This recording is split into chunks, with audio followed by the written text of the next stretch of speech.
first time, Christine was grateful to have Josie here to help her.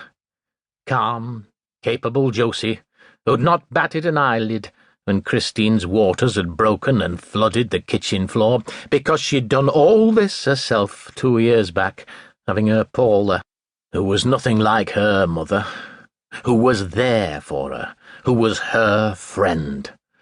And Josie was right about the contraction, which was why it hadn't even been a question. The pain was dying off as quickly and as decisively as it had come. Gripping her belly, Christine shuffled her legs round and onto the pavement. "You and all," Josie said, sticking her head back into the car as Christine tried to climb out of it. "Me?" spluttered Imran. "What you on about, woman?" "You," Josie told him. "Assuming you'll want paying, come on out. I need you to help me get her inside." Christine privately agreed Josie was tiny. There was nothing of her, and though Christine had never dared to ask, she imagined that was why her friend's nickname had always been Titch. And there she was, like a whale, a great lumbering whale, and with the shakes now, she felt woozy and unsteady on her feet. "Me?" Imran said again. Then he shook his head firmly. "Sorry, love, I can't be doing that. Suppose someone sees me. They'll probably think I'm the fucking father." "You wish," Josie replied in disgust. "Mate, she doesn't go near your type." "Mate," Imran parroted, "I don't go near hers, no offence, love," he added, as he came round to the curbside. He grinned, and his fabled gold teeth both winked at her in the sunshine. "Come on," he coaxed. "Let's be having you before the little bleeder plops out in the road." Christine cringed with shame and embarrassment as the two of them dragged her none too gently from the parking bay to the maternity ward entrance, the words "your type" going round and round in her head. She loved Josie. Couldn't manage without her, truth be told, but she wished she would shut up for once, because what she was saying to Imran was really too close to the bone.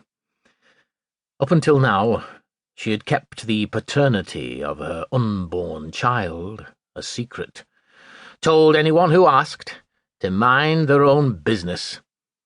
But the time had come now. She'd be keeping her guilty secret no longer. In a couple of hours, probably less, given how her insides were feeling, everyone would know who the father of her baby was. Or they'd make an educated guess, and they'd be right. The maternity department at St. Luke's sat at the furthest end of the huge sprawl of hospital buildings, and seeing the familiar entrance calmed Christine a little. A place she'd never once so much as glimpsed before the nightmare had happened. It had become something of a sanctuary for her over the past few months, a safe place where no one ever questioned her or judged her, a place where they didn't care about the whos and whys and wherefores of her pregnancy, where they simply took care of her, were kind to her, were concerned about her well-being. Was she sleeping? Was the baby kicking? Was she taking her vitamins? Was she exercising enough? Was she eating the right foods? It was a place she'd mostly visited alone, too, and that was fine by her, though Josie had come with her on her first visit when she was feeling so ashamed and scared.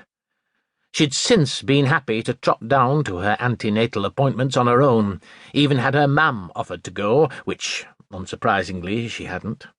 She had about as much interest in Christine's pregnancy as she had about Christine herself, which meant precious little, just like always.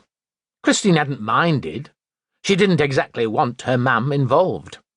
This was her kid, her future, and she vowed over and over that she was going to do things differently, do it better, do right by the child growing inside her, be not at all like her own mam. So she'd been happy to sit there with all the other expectant mothers, much preferred it even. Here she was just one among many other waddling women, all chattering away in the bright, busy waiting room like a warm, enveloping hug.